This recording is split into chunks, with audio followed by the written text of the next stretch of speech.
Welcome to All Things Monmouth County and Real Estate.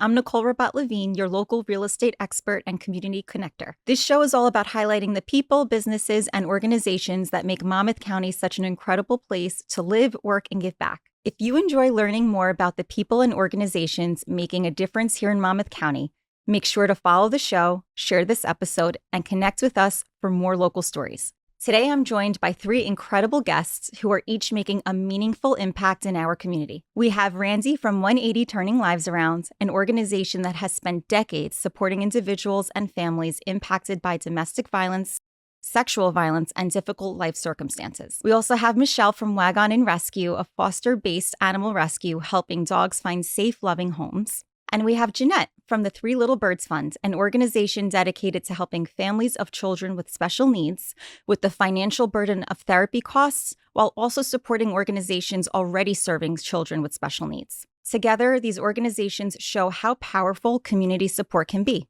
Today, we'll talk about their missions, the lives they've changed, the challenges they face, upcoming events, and how people listening can get involved.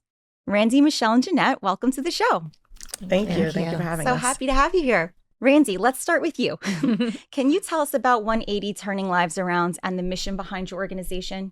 Yes, we are a Monmouth County-based organization, and we support survivors of sexual assault and domestic violence. We're a dual-based organization.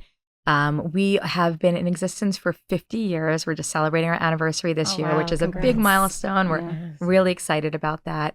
And we have so many different wraparound programs, from our Family Justice Center, where our families can seek legal counsel, legal advocacy, to our Amanda's Easel creative art therapy program, where children who have witnessed and experienced domestic violence can receive creative art therapy. And then we have our counseling services, our group therapy, our transitional housing program, and our Pinnacle program, our Safe House, which is the largest in New Jersey. It's 21,000 square feet. And last year, I believe we had 19,000 overnight stays just in our Safe House alone. Wow. We've helped 10,000 unique individuals last year in Monmouth County. And that's incredible. And that's just a little taste of what we do. And we are the only safe house in New Jersey that is pet friendly. So I was just going to bring that up.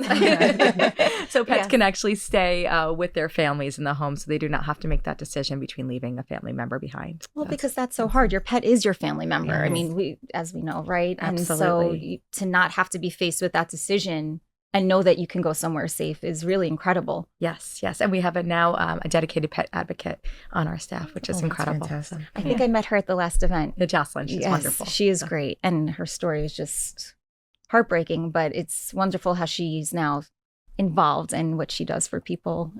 It's incredible. Yeah. Thank you. So, Michele, can you introduce us to Wag On Inn Rescue and tell us about the mission behind your organization? Sure. So Wag On Inn was founded in 1998 by two women. It was founded to help Monmouth and Ocean counties. And we are a foster-based rescue, meaning we do not have a facility. Mm-hmm. We partner with rescues in the tri-state area, Southern New Jersey, as well as Southern rescues. And historically, the reason was because the Southern rescues had such a high euthanasia rate that we wanted to bring these animals north to New Jersey and place them in loving homes. Mm-hmm. Again, we don't have a facility, so all of the dogs and cats that we rescue are in foster homes. We also have an owner surrender program. So in addition to bringing dogs into our foster home, we also take owner surrenders, which would be local people that have experienced life changes, whether it be loss of a job, death in the family, etc. Even sometimes adding a child to the mix throws off the dynamics, and maybe the dog is no longer in the best situation for it. So we have an owner surrender team that works to evaluate the dog. As long as there is no bite history necessarily, we will take that dog into a foster home and then try to place it with one of our adopters. So we are always looking for fosters, adopters, people who can volunteer, donate, anything to help the organization. I love volunteering for your organization. Yes. It's incredible. And the people are so friendly too. Thank you. And We are always looking for help. Mhm. So if anyone would want to help, and I can touch on this later as Yeah, well, we no. are always looking for people to help and to volunteer at our events. If you're not an event person, if you don't want to do an adoption event or a fundraiser, we have transport where every couple weeks we bring dogs up. You have done this before. I cry like every time. It is, there The is, moment they open that van. Aw. there No. is nothing better than to watch people that have been waiting for a dog. Mhm. These dogs come up. It's a 24-hour journey, some of them from Louisiana. We also have partner rescues in North Carolina, Mississippi as well. These dogs arrive. People have been waiting for, days, weeks for these animals, and they come off this van. They all look a little shell-shocked, the animals. But it is such an emotional experience to watch these people. They've been waiting for these dogs, and then to take them. So we do need help at transport as well. And then there is the back end of things. We have a dedicated applications team to review the application when people want to adopt or foster. We check references. We check if you live in a rental. We check, with landlords. We check veterinarian records. All of these things are done in the back end of things before a dog is placed in a foster home or a forever home. And it's all volunteer based. It is. We are all volunteer based. Mhm. Yes. So it is a lot, I think. But once you do it, once you become involved, I think it's something that's really hard to not do anymore. So Yeah. And I always wondered about the foster piece of it. I've Mhm. never fostered, just rescued. How do you not become attached? So that's fun. I just had I think I fostered 20 or 21 dogs, and I just placed my last one, Beeper. Beeper. But what I always tell people is there is a really high percentage of first-time fosters that technically fail, which I do not like the term, that will keep the dog. Mhm. And it's like in the 70% range. But I feel like if I didn't foster and then place like Lemon, who was my first foster, or Pam, one of my long-term fosters, then I couldn't have helped save Brandy or Mhm. Monty or Beeper. And That's a so good point, it's just, it also depends on what point you are in life. I have an older child. I have my own dog who is a spicy older min pin. He does not love, always love the fostering situation, especially a puppy. So I feel like it just depends on where you are. Mhm. I always, again, cry Mhm. on a lot of these placements when the dog goes to his forever home. But it's so rewarding. Mhm. I guess that's what it comes down to. It's super rewarding to know you've made a difference, much like you ladies in a different way. It's so rewarding. Sure. So I keep doing it. I love that. Yeah. And Jeanette, tell us about Three Little Birds Fund and what inspired it.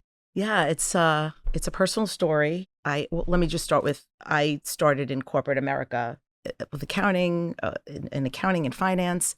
And along the way, I had three beautiful children with my husband, John. And we had two children who had some developmental delays, and they needed an abundance of therapies. And it was a very difficult time for us, just navigating that, not just the time, that you needed to put towards that, but also the financial burden that it laid upon the families. And we could see other families struggling alongside us.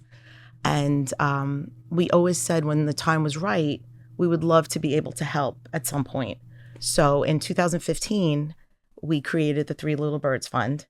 And our mission is basically empowering special needs children, giving them the tools to live their life to the fullest and thrive. And we feel very blessed because our children have thrived and are doing amazing in life. And we're just so happy to be able to give back. We've helped many children along the way. We've awarded $350,000 to about 50 families. It's incredible. And it's, I'd say, a range of different disabilities. We help children who need help from anywhere from, let's say, 6 to 12 months, just to get them up to speed, with speech and OT. But then we'll help a lot of children who have neurological or physical disabilities, who need recurring therapies. So we'll give a scholarship for, let's say, 3 to 6 months and then they reapply. And it's a short application. It's not as extensive as the original. And then we review that, see if there's any changes, and then we give them another scholarship. There have been children that we've given probably, I don't know, 10 scholarships over the years. And it's been very rewarding to see how many children and families that we've been able to help. Sorry. No, I don't know. I love it. That's That's incredible. It's an incredible story. I didn't know if I just wanted to highlight a couple of things Yes, please. that we have we have many success stories, but there's really one, a young man who is has a genetic disease called spinal muscular atrophy, and it affects it kills the neurons in your spinal cord. So what that means is it prevents the brain from controlling voluntary muscular movements, which means it affects swallowing, breathing, and walking. So he's wheelchair bound. And what we have helped him with is a scholarship towards physical therapy, strength training, muscle education. We've helped him for 8 years. So he's gotten, great therapies along the way. And his mom actually stopped working. She had this huge corporate job, but she had to stop and help him. And so, along the way, you hear a lot of stories of sacrifice. We help a lot of single moms. And it's just, it's in this climate right now that we live in with medical bills and insurance coverage getting cut, you need this extra therapy. So when you get a diagnosis from, the doctor, basically your head is spinning, right? Because you already feel like you're behind the 8 ball and you have to get your child what they need. And you go to the school districts and they can only really give the minimal amount of therapies because they have a budget, obviously. We found the only way you can get your child to that level is through private therapies, which again, so expensive, not covered.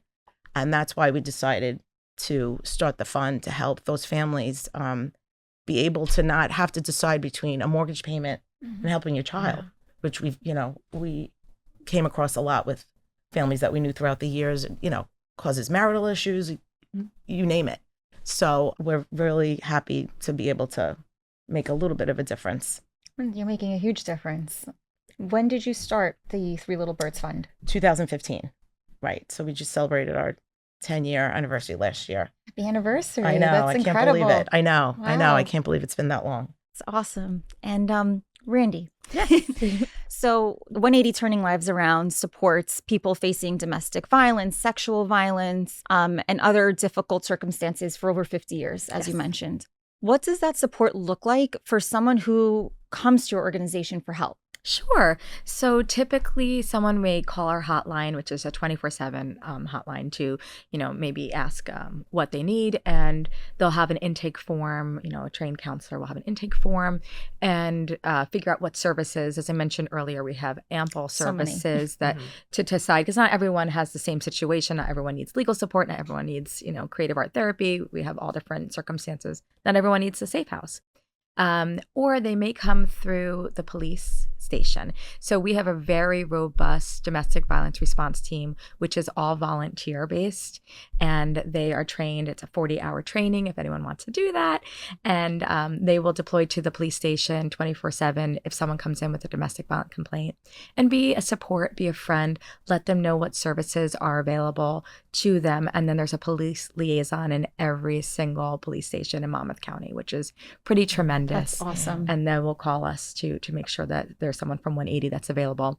The same thing happens in the 5 hospitals in the emergency rooms with a sexual assault.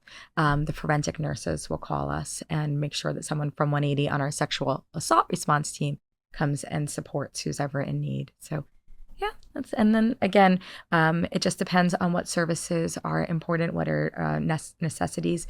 If they're going to go to the safe house, they typically are police escorted and brought through the back. So there's an intake area in the back of our safe house to keep everything very private. They don't have to go through the front door where everyone's going to see them.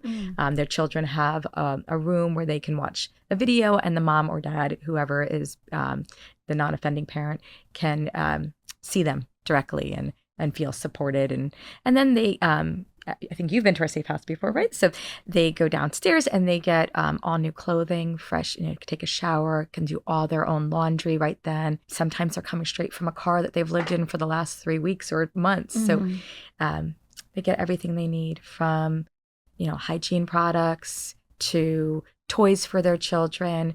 Our rooms in our basement of our safe house is almost like a Target or a warehouse. Like Toys R Us. It is. It really is. And it's all thanks to volunteers and donors who support through in-kind donations and monetary donations. You do incredible stuff. And Thank I love you. the holiday boutiques that you do as well. It's just, you're empowering the parent Yes. to still be a parent too. Yeah. And not feel that they're defined by what's happening in their life. Yes. And I think that's really incredible that you provide that type of support. Thank you. And Nicole has volunteered at our holiday boutique, which is a pop-up department store, really. I mean, we Pretty do much. it pretty much overnight. I think last year we had over 200 families come through, about 5,000 toys, comforters, sheets. Everything is brand new.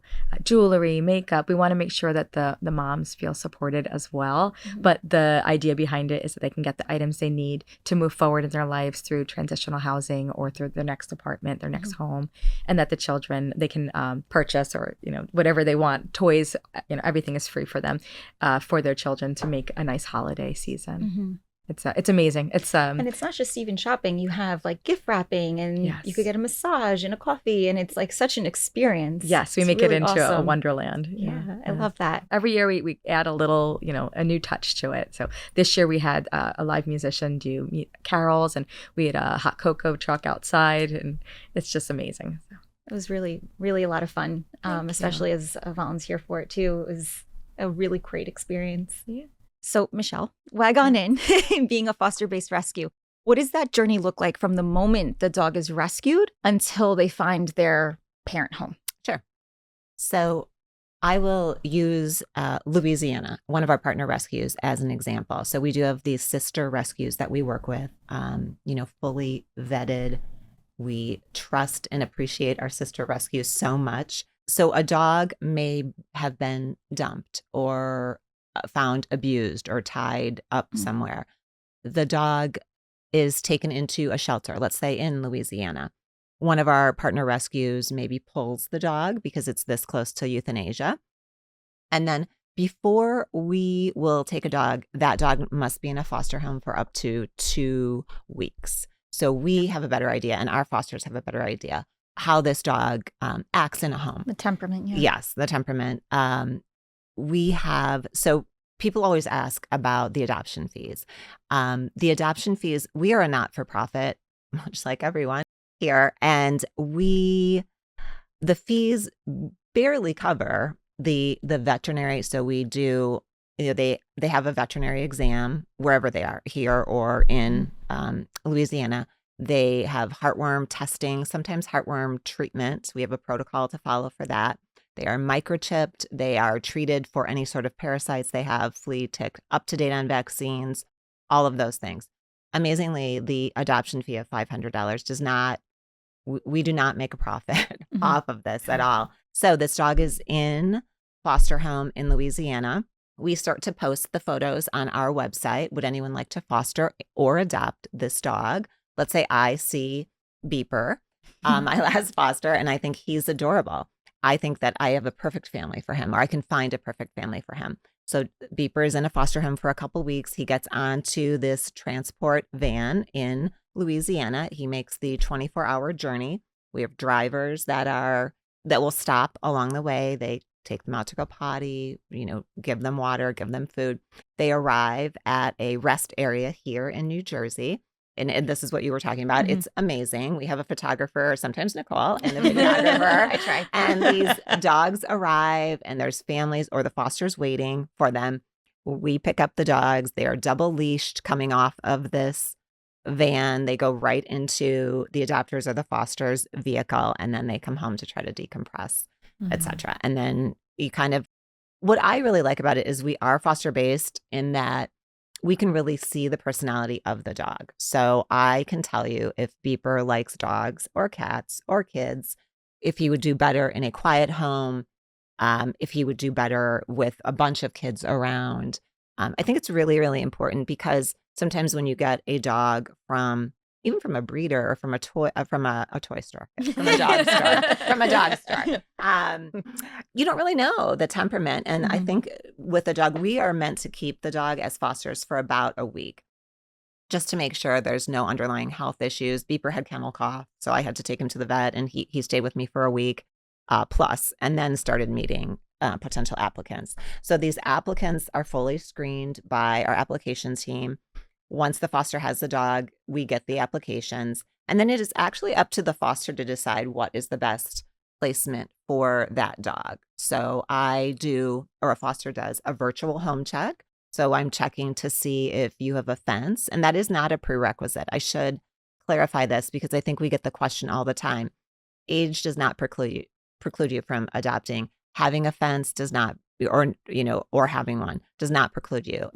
Even rentals, as long as your landlord is fine with an animal coming into your home.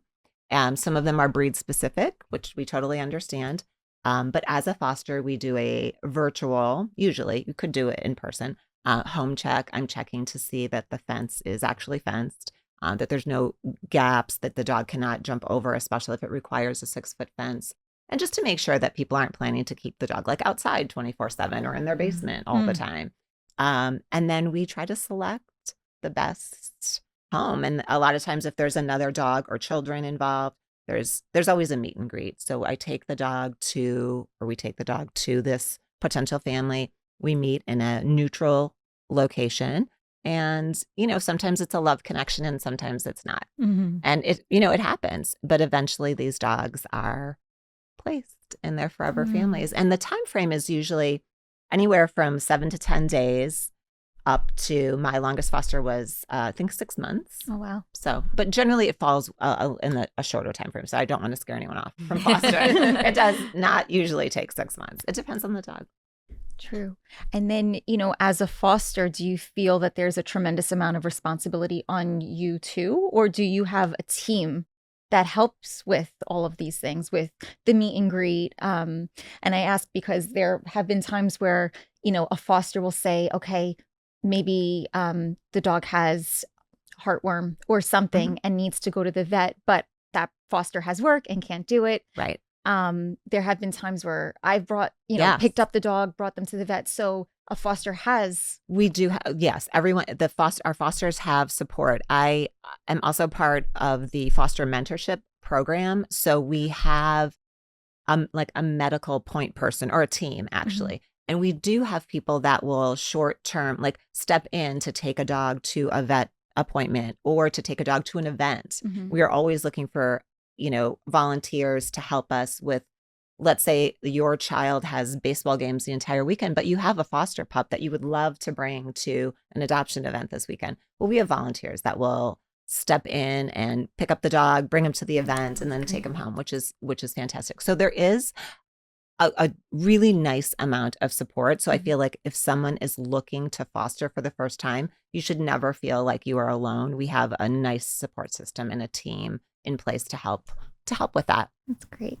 Let me pivot to Jeanette because I could keep going. There's so many questions. With your organization, the Three Little Birds Fund, you're saying how there could be a tremendous amount of financial burden for families. And can you just talk a little bit more about that for someone who may not understand what that looks like for a family? Right, sure. As I mentioned earlier, you get this diagnosis and not expecting it, obviously.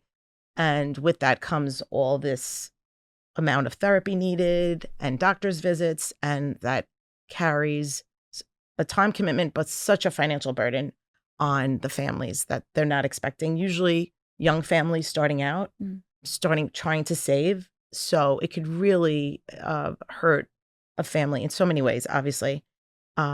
So that's why we decided to create the fund, because a lot of the therapies outside of school, private therapies are not covered. Or if they are, just a limited amount of time is covered.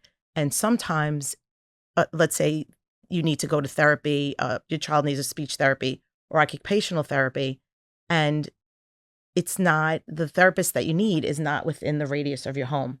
So they need to travel outside of that.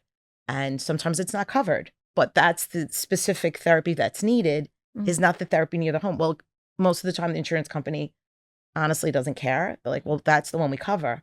So you have families who are now having to drive over an hour sometimes just to get their child the therapy needed, and it's not covered.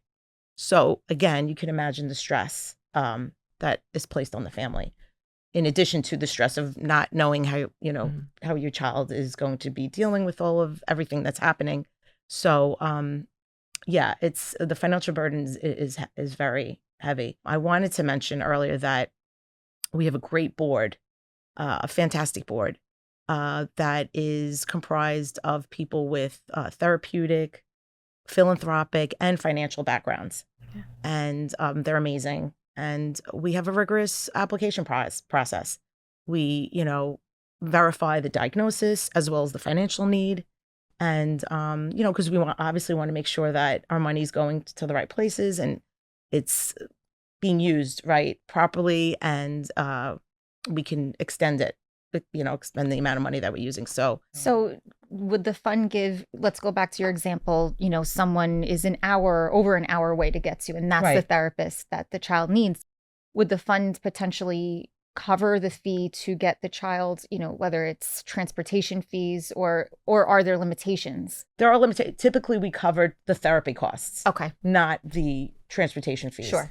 But yeah, typically just the therapy costs. Which is still a lot, I would imagine. Right, yeah. Yeah, and because you have to remember, these kids are receiving therapies multiple times a week. It's not once a week. Yeah. Because once a week really doesn't do much. It's typically at least 2 times a week, sometimes 3-4 times a week. So these parents are going back and forth, and they have other children. And it's tough. And the other thing I wanted to mention was the child that I mentioned earlier who has that genetic disease, who we've been helping for 8 years, just got accepted into college. And we're so proud of him. Amazing. He's going in the fall. He's going to be attending college in the fall. So we're really, really proud of him. That's so incredible. Yeah, it really is. And how much you're making an impact in his life. That's a beautiful thing. I love that. Randi, so for 180 Turning Lives Around, it's your organization helped, you said 1.5 million people in the last 50 years. That's a huge amount of people. It really is. It's amazing. What does that impact look like here in our community? Well, I mean, basically 1 in 3 people have experienced domestic violence, 1 in 3 women. And that's just the reported, people who report. It's a very underreported situation. And so I believe, with that 1.5 million, it's, how many people do we have in Monmouth County? 750,000, I think it is. So if you think about those numbers, it's pretty much, we're helping the entire community. And then as we are helping individuals, we're also, this doesn't account for their family members that are also being supported by 180 for like the holiday boutique or for a Mother's Day boutique where, they can get a gift for their mom, or when we're helping with transitional housing and taking that burden off of their family, maybe to have to support them. The biggest barrier right now, or one of the biggest barriers for someone to leave their person that is doing harm, is affordable housing. So we recently expanded our footprint into Ocean County, and we have 2 new facilities that are in brick. One has 17 apartments. They're 2 to 3 bedroom apartments that can hold families. And then the other facility has 9 individual en suites that can hold women. So we are covering their rent for an entire year to allow them to really take a deep breath and to get their life back in order. While they're there, they're getting case management, they're getting therapy, the children are getting art therapy if they have children there. And they can then build up a little bit of credit, a little nest egg. We do financial literacy with them. So really, as I mentioned earlier, like wraparound services, just trying to ensure that when they leave, they can build a future that is healthy, that is bright, and that we also help them break the cycle of violence with their children through the therapy.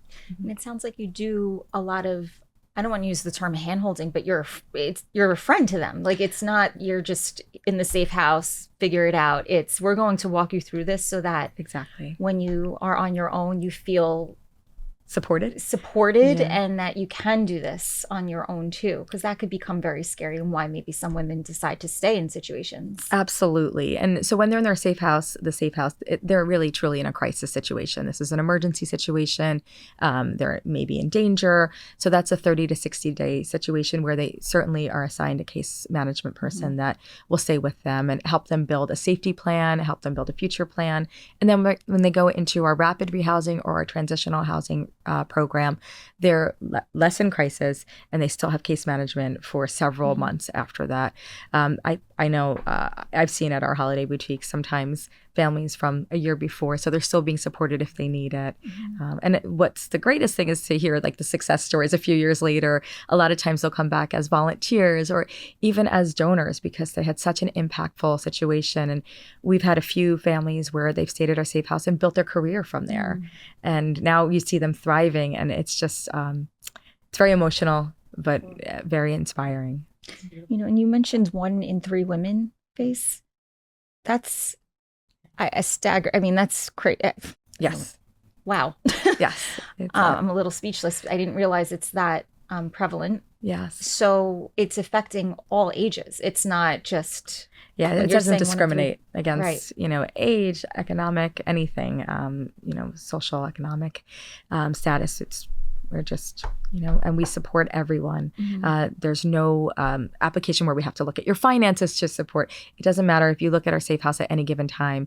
It really runs the gamut of who's in there. And we also have elder people that are in there too. Sometimes we have men that will be there that were abused by their sons. I mean, that's domestic violence as well, which not everyone thinks about that. Or sibling abuse is domestic violence. So, yeah. Wow, it's incredible how you're helping so many families. And I use the word families, not just the person, as you mentioned. It affects the family as well, the children and everybody. And sometimes we even have, a mother-in-law that will come with the wife because she's also being abused, and we'll take care of her as well. It really, we're a very non-judgmental organization. And unfortunately, sometimes we have repeat people that need our support. And it takes, I think, on average 7 times to leave your abuser before it's successful. So it's we're there every step of the way, making sure that eventually that they have a life free of violence. Do incredible work. Thank you. You really do. So, Michele, how many dogs has Wag On Inn been able to rescue? So that is an interesting question. And I just started looking at the statistics earlier today because what I wanted to see, so it was founded back in 1995. So we've been, almost 30 years, which I think is a testament to the organization as well as our founders, Kathy Miles and Adrian Ganassi, who are still involved in a lot of the operations, a little bit further taking a step back or two and kind of turned it over to they've done their time. They've done their time. I know it is not for much like the organization. I mean, either one. These are not for the weak of heart organizations at all, or it is a lot. So I was looking at the numbers just because I wanted to see where we started tracking the number of adoptions. And it's interesting because during COVID, we had over 900 adoptions in a year, which is amazing. And then like so that was 2020, 2021 was like 800. And then it's gone down. Last year, I believe, was 350. We're probably going to stay around that amount. So clearly we've helped thousands of animals, which has been amazing. And, we've had a couple recent really great success stories that I will talk about at some point. And then we are also always looking for the forever homes. So I think it's great though. Like we are saving the dogs as far as these families, a lot of these families, it is just again, it is amazing to watch them when they get their dog and, we find the forever home. I think to what you were asking me about finding the forever home, it's hard. You're looking for the best fit for this dog. And sometimes that can be maybe 3 different families that are all so amazing. But then you just try to find, the one thing that maybe this family offers that this dog really, really needs. And maybe it's another friend. And we were talking before the show, I feel like your pup remind me of his name. Benny. Benny. I feel like Benny might benefit from a friend. I think so too. So we are going to be working on that after the show. Stay tuned. Because I think He really could benefit. I know. Exactly. So, and some pups really thrive with another dog or two in the home, and some just don't know that they want a friend like Benny. Mhm. But we will. So what's funny with Benny, He doesn't know. he doesn't know it yet. But so there was a dog, Amelia. Okay. She was a black little, I want to say Labrador mix puppy. I mean, Okay. really tiny little puppy. Yeah. And I picked her up from a transport and I held her until the foster Okay. was able to, because the foster, she had like her son's game and she wasn't able to get him from transport. Anyway, so I took Amelia home and I'm trying to find the best way to show Benny. Benny ran and hid under a chair and wouldn't come out. And then as soon as I didn't push because I didn't want either dog to feel a certain way. I just kind of sat with Amelia. And then Benny kind of came close, gave a little like, type of attitude, and then ran into Mike's office and stayed with Mike. And then once Amelia was picked up, he wouldn't come near me. He was pissed off. I mean, really spiteful little thing. We'll have to work on him. Okay. That's so funny. I'm like, it's a puppy. And she was so sweet and Right. calm too. It wasn't like she had this puppy energy. She just kind of laid. Right. Yeah, we'll have to break them in somehow. But helping thousands is just a beautiful thing that you're able to do. And Jeanette, how many families would you say Three Little Birds Fund was able to help? We've helped about 50 families at this point. And we've awarded $350,000 in awards. So, and again, those families are recurring. A lot of them are recurring scholarships. And we're really proud of that number. It's a great number. Yeah, I know. We're proud of it.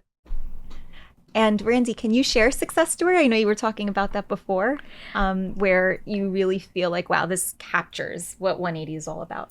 Sure. So I believe it was COVID time where one of our families was staying in the safe house for an extended period of time.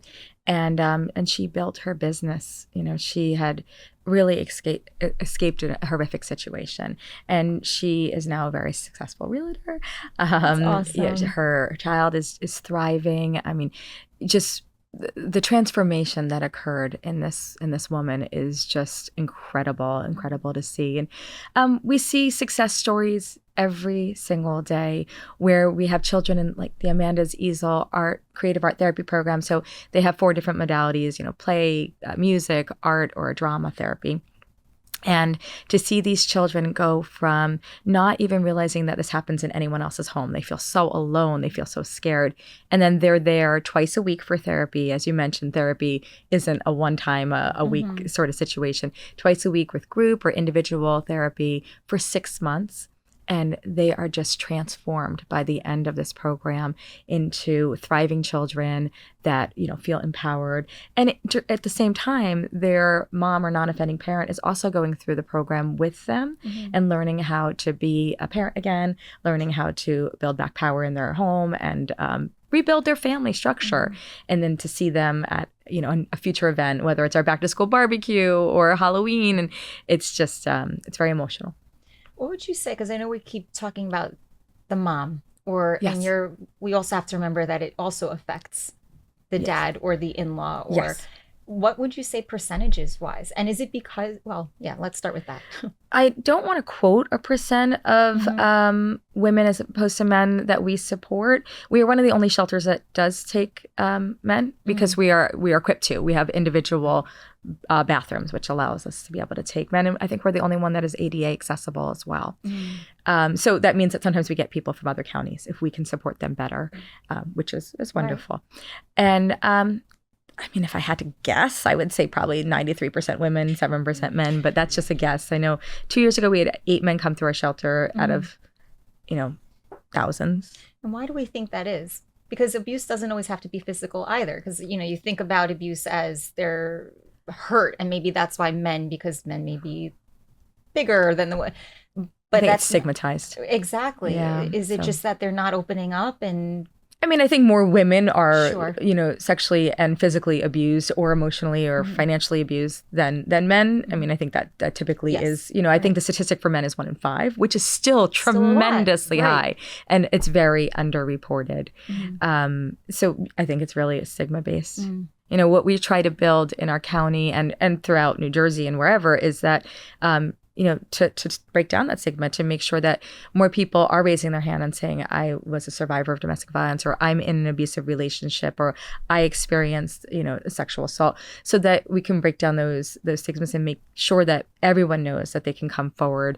We recently started a campaign that's not all abuse is physical, and we're putting up posters in all different locations where a woman might be alone, a bathroom stall, something like that, in a bar, where they will know, okay, I can call safely, or I can reach out somehow safely, whether it's a call or something else. And I'd be remiss if I didn't also speak about earlier, when we were talking about the different programs, we also have a very big program called Second Floor, which is a statewide program, and it's for youth. It's a 24/7 text, chat, and hotline, where children from ages, I believe it's 10 to 24 years old, can call or text or chat 24/7, and they can reach out about anything. So some of it is abuse, some of it is mental health, some of it is, suicide prevention. There's all different ways. I mean, sometimes like my son even told me that he's called before, and I'm like, what? He's like, it's confidential. You don't need to know why I called.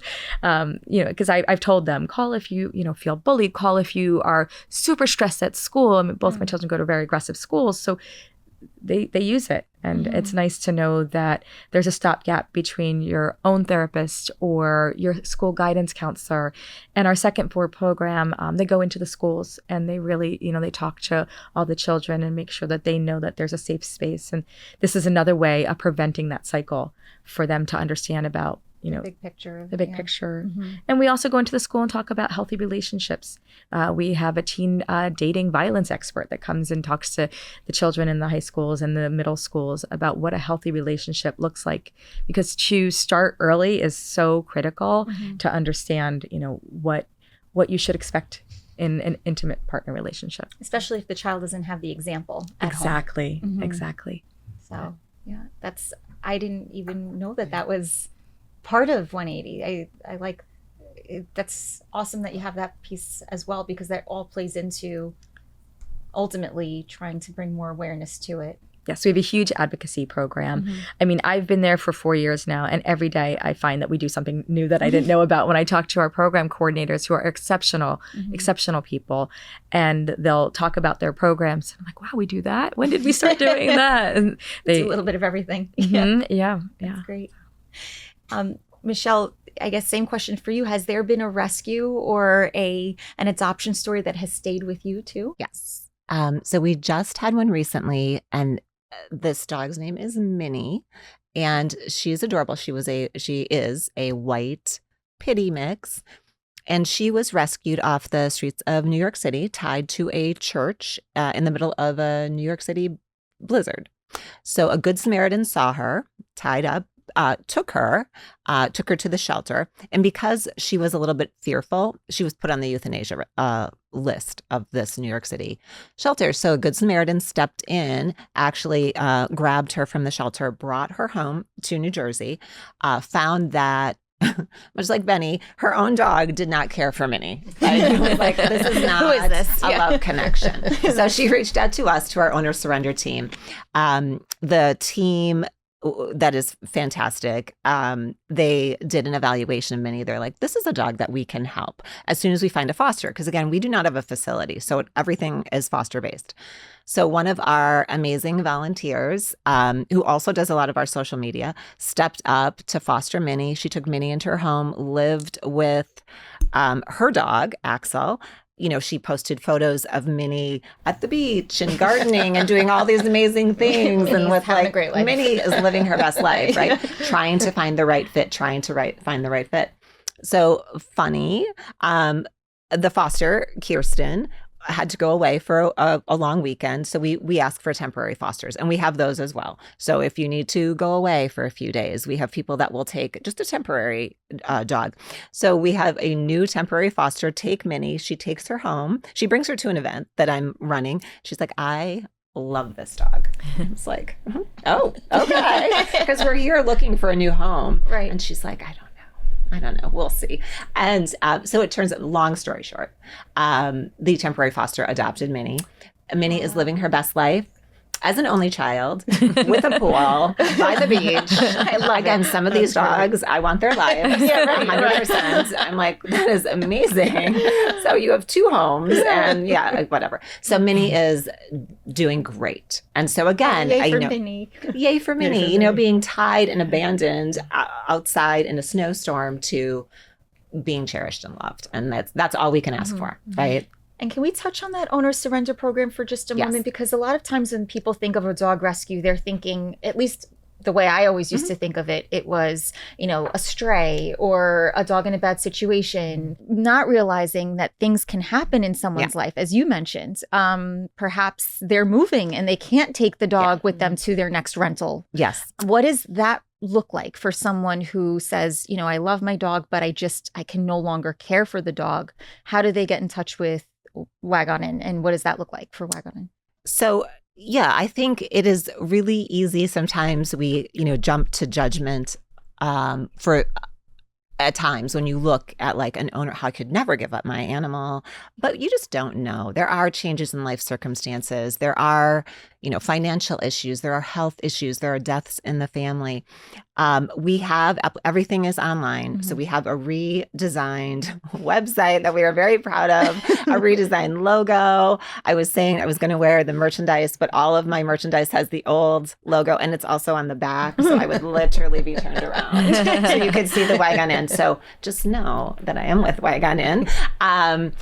But we take in, so the owner surrender team, there's an application process. Basically, why are you surrendering? Is there a bite history? Is this dog good with, children, other dogs, cats? What can you tell us about it? And then there is basically an evaluation where we take one of our dogs, one of our very balanced dogs, kind of tester dogs, not my dog. Company. And not Max, my dog. No, we take a balanced dog and we see how these dogs do together. And if this would be a dog being surrendered that we could place. If it is, we need a foster for it and we move forward. Actually, we're one of the few, I don't believe I know the ASPCA will take an owner surrender at times, but a lot of the rescues in the area will not take owner surrenders. So it's just something we feel is important to do. We cannot take everyone, but there are also the cases where someone may have, and this just happened recently, bought a dog from a breeder, realized that she was single, just did not have time for this dog. This dog was being home alone for 10 hours. She's trying to do the best thing for this dog. And what came into our program and of course was placed immediately because it was a designer dog. So it's heartbreaking at times for these owners, but I mean, I always think they're so happy to see these dogs going into a better situation for them. But why is Wag On Inn one of the only organizations that would take an owner-based surrender? I think because there is a liability sometimes with a lot of the dogs, especially if there is a bite history. Again, just for insurance purposes, it is difficult to take, some of these dogs with bigger issues back into the system. But we find it, I would be remiss if I did not also mention that we do have a cat program. So we have historically saved ferrets, rabbits, dogs, cats. What you'll hear me talk about most is the dogs, of course. But if we have, an owner surrender ferret, if we can find a foster for that ferret, we are all for it. Okay, so I want people to also know that. So we do have a cat rescue program that we're trying to ramp up a little bit more because I feel like it's kind of quieted down. We do a TNR, trap, neuter, release program here in New Jersey, some of with the feral cat colonies. And then we also do take cats under, we do have a few cat fosters. If anyone wants to cat foster, we are looking for that because we'd like to expand our program a little bit more. Has there been an animal? Because you're saying ferret. I mean, Bunnies. Okay. God. Any that you that's won't. I mean, I feel like Any domestic animal you won't we like to concentrate on dogs and cats. Okay. How's that? We like to concentrate. I do appreciate, though. It's funny, the dogs that come up, especially from the South, I always enjoy that. Like, they'll be like, they're really good with chickens and ducks and like gators. That's so good to know. In New Jersey. But it's cute. Yeah, it's very, but we like to focus on dogs and cats. Okay. That's great.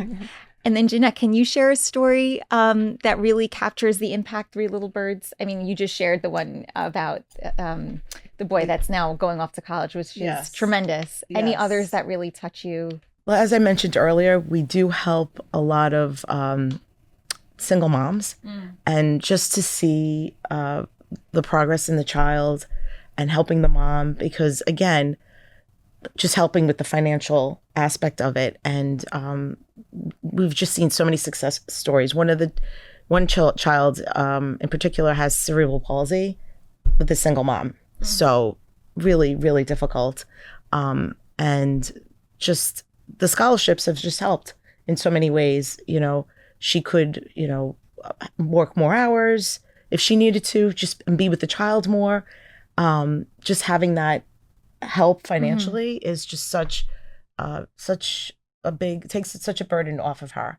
And we've seen a lot of single moms, so that's just that we've helped. So that's just always really touches us, because we know how difficult that must be because the dads usually are not around for whatever reason. Yeah.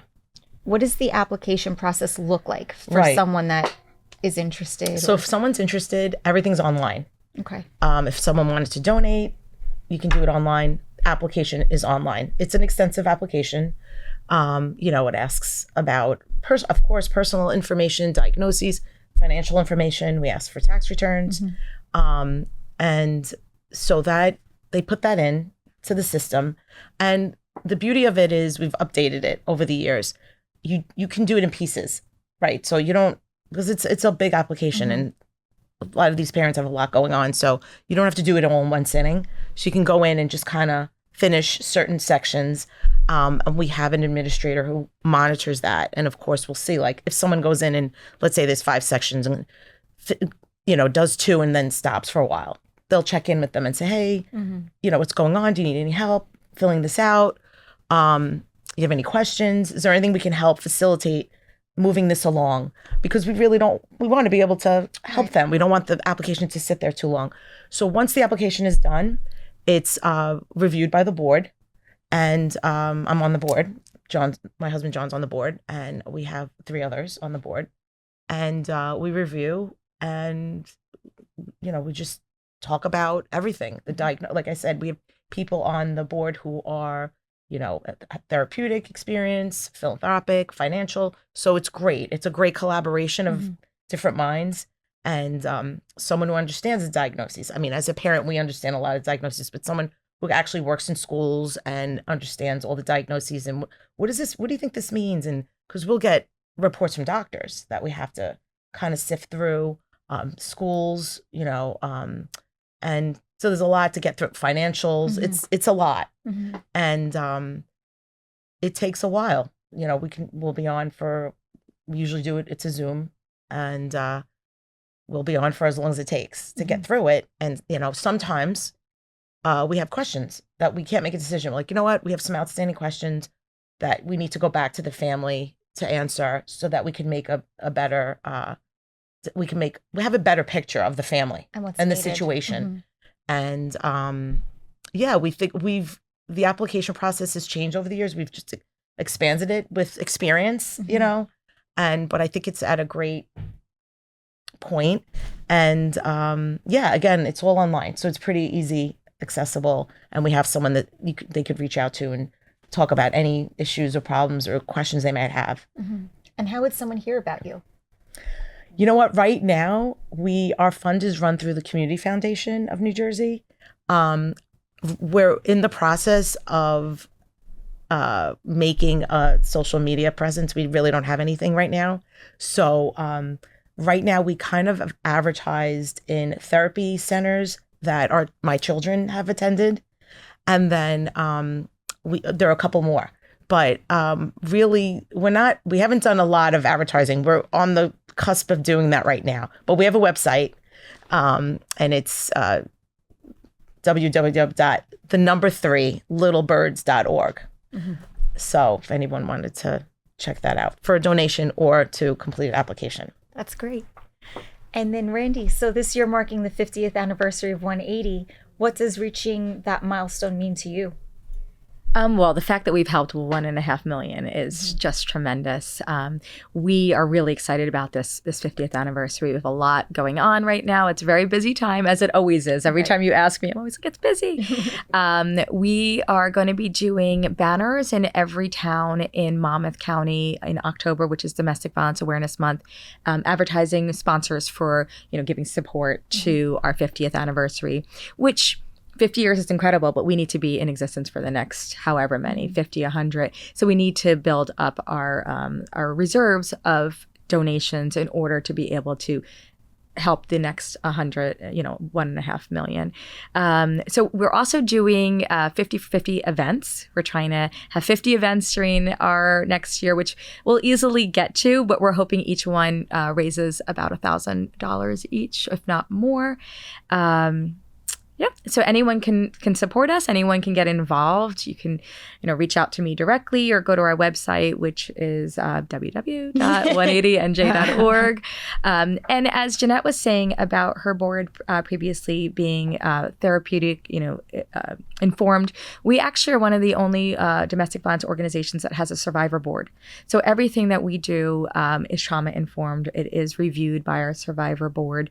Many of them have been clients of 180. Many of them are just we've met throughout our throughout everything we do. And I was thinking about this when Jeanette was speaking as well, is when you asked, what are survivor stories? Every time I go to an event, every time Liz Graham, our executive director, goes to an event, really every time I leave the house, somebody says to me when they hear that I'm with 180, thank you for saving my life. And my kids have heard this. They're like, how does this happen to you every time? And I was like, I don't know. I must have it on my, tattooed on my forehead that I work for 180. But I do. It's a 24/7 job in the sense that even when I was on vacation last week, I met someone that was a supporter of 180, coincidentally on a random island in the British Virgin Islands. So it's incredible. So I think there's so many success stories. I hope to think that there's 1.5 million success stories out there. There are. And for those events that are coming up, yes. How can someone know about them or be involved? Is it going to the website and just... Our website, please follow us on Facebook, on Instagram. Those are really, we post things almost every single day about what's coming up next. But we have a 50th page dedicated on our website to see what events are available to attend. If someone wants to host an event and make 180 the beneficiary, they can look on that website as well. And if they want to sponsor and be on one of our signs throughout Monmouth County, it's also on our website. Great. Or they can reach out to me, randyz@180nj.org. Perfect. And Michele, same question goes to you. How do people know about the events coming up and where can they find out more? So we have a website, we have Instagram, we have Facebook. I happen to do events and fundraising. So this is... You do everything. do a lot of things. We have an event coming up this weekend. We, from 12 to 2 on Saturday, we have a dog adoption event at the Dog Spa. SPAW of Little Silver. We have, I think, 12 of our dogs coming. So 12 adoptables are coming, big events. So the fosters bring, we're there for a couple hours. People, it's a great chance to, look, touch, feel, get the vibe of the dog, see if it might be a love connection for you. Ferret. Or ferret. Yeah, just dogs. We are just having dogs. So, and it's great because it gives visibility to the rescue. It also brings in business to the wherever we are. Mm-hmm. So this weekend is, like I said, Dog Spa. And then August 1st, we have Coffee Corral, which is a great event in Red Bank. Great owners, very, very supportive of our rescue. We're there from 10 to 12. There's usually someone playing music outside. People come in after their run to get their coffee, their latte, meet dogs. It's great. And then we have events scheduled into October as of right now. So, and we have some fun ones. Like we have Asbury Park Brewery. We have Skinny Flowers, the new brewery over with the Netflix area. I'm trying to think what else. Not just breweries, FYI. So coffee shops, breweries. I know, coffee too. Exactly. All the important things. So we are always looking for new fosters, new volunteers, people that want to get involved. We're also looking for collaborations. Like, we just did a photo shoot / collaboration with this amazing little boutique hotel down in Ocean Grove called Hotel Albatross. Oh, love it there. It is so pretty. Beautiful. It won Yes. an award, like a boutique award, a boutique hotel award. We took some photos of a few of our adoptables there, and we did a collab with the Foggy Dog, which they have collars and bandanas, super cute. So we're always looking to do stuff like this just to kind of raise, again, awareness of our rescue and rescue dogs in general. And then I think it's mutually beneficial, right? Absolutely. So, come on out and see us. Come support. Yeah. Any last thoughts from anyone that, if you want to just bring something up that maybe you're thinking about that we didn't touch on? We have an event coming up too that I should have mentioned in August. It's August 15th and it's called the Ms. Race. And it is a female-led sailing event. It's a race. And then we also chartered the Sea Streak Ferry as a spectator boat. So anyone could purchase tickets and come on. It's so much fun. One of our founding mothers who started to help start the organization 50 years ago is one of the racers, is on the Ms. Race committee. And just a really incredible group of women. Men are welcome too. It's just a fun day. What other events do you have coming up? We have a lot of survivor events coming up because that's the season. So we have our back to school barbecues, both in our transitional housing. This will be their first party event, and we have it in our safe house as well. There's almost too many to really. We're going to have a car show coming up in September. Oh, cool. With I believe it's all Ferraris. That should be really neat with Auto Exotica. And I mean, if I say we have an event almost every week, we have an event almost every week. Sure. And if someone wants to volunteer for your organization, how does one get involved? What are you looking for in someone? Sure. I mean, we have so many different volunteer opportunities. As I mentioned, the domestic violence response team is always looking for volunteers, and the sexual assault response team. Our development team is always looking for volunteers helping with events, special events. We also look for people that will help table at community events to bring awareness and to be forward-facing for clients that may need us, that don't know they need us yet. We are hanging up those posters all over Monmouth County that not all abuse is physical, so we're looking for volunteers to help support that. For our younger volunteers, they can actually go right on the second floor, which is the number 2 ND floor app, and they can sign up to volunteer right there, and they can do peer support, and it automatically gives them hours, because I know a lot of young people are looking for hours for National Honor Society or for college, so there's ample opportunities for that as well. They can reach out to me. They can go on our website, again, Randi Z at 180nj.org for volunteer opportunities. We have people come and just help clean out the clothing room. We get so many in-kind donations, which is tremendous, but we need someone to help put them away. We have a lot of counselors and caseworkers, but a very lean administrative and development staff. So we're always looking for volunteers to help in any way. So it's really anything that anyone's willing to do. Yes. I mean, there's just so many things. They could write thank you notes to our donors because my handwriting is atrocious. And so I do, I have people that come help with that, or to make calls, for us to reach out to different businesses to see if they want to support through an event. Really any way that somebody has a talent, we'll figure out a way to utilize that talent. So. Great. That's great. And I know you had a fundraiser, which was so much fun. It was great. We actually had a great fundraiser a while back now, 2017. It was called Songs at the Shore, and it was a very relaxed vibe. People came in flip-flops and Hawaiian shirts and shorts, and we had a setup of different singers groups. I think we had about 4 different singers, and we had an auction, regular auction, that your dad was the auctioneer. But he did it was amazing, and it was a really beautiful night. We lucked out. The weather was beautiful. It was outside, and very casual. But everyone who came really was so invested in our mission, and we did very well. So we were so happy, and we've been wanting to do that again. It's just, life. Right. Life. Yeah, it's hard. Busy. It's busy. And so we're hoping to do something soon. So if someone would like to be involved, is the best way to donate to the funds or? Yes. Again, online. Mhm. We can do that directly online. 3 Little Birds, the number 3. And I should say that people ask, how did you get that name? We do have 3 children, but that's really not where it came from. Although that is a piece of it. People are familiar with the Bob Marley song, 3 Little Birds. And there's a part in this main part of the song says, don't worry about a thing. Every little thing's going to be all right. I just remember when I was going through with our kids, tough times, that song just would replay in my head. I love that song so much. So when we decided to, start a fund, we had the 3 children. We love the song. So that was the name of the fund. Yeah. Thank you all so much for being here and for the incredible work you're doing in our community. Thank you for having us. us. No, thanks. This was great. And thank you to everyone watching or listening to all things Monmouth County and real estate. If today's conversation inspired you, please take a moment to learn more about these organizations, attend an upcoming event, volunteer, donate, foster, adopt, or simply share their mission with someone who may need it. If you enjoyed this episode, make sure to follow the show, share it, and stay connected for more conversations with the people, businesses, and organizations that make our community so special.